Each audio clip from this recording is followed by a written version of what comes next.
Usually people would lament at this point that someone so young passed away before their prime.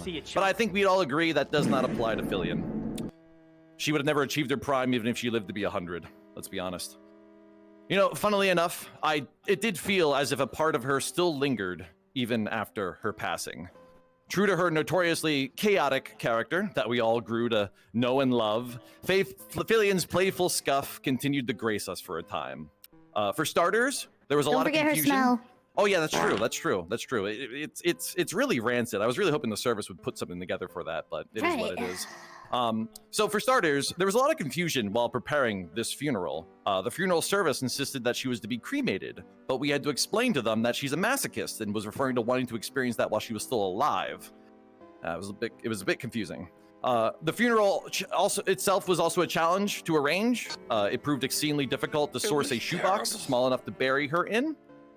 When the funeral director asked if we wanted to do a candlelight vigil in her honor, we had to aggressively decline, because even as a lifeless corpse, we still don't quite feel safe with her near any source of fire. It's difficult. And the service also stated that Filian wanted to do an open casket, but we insisted that wasn't necessary. We figured that people wouldn't be able to tell if it was open or not because she's as flat as the casket's lid.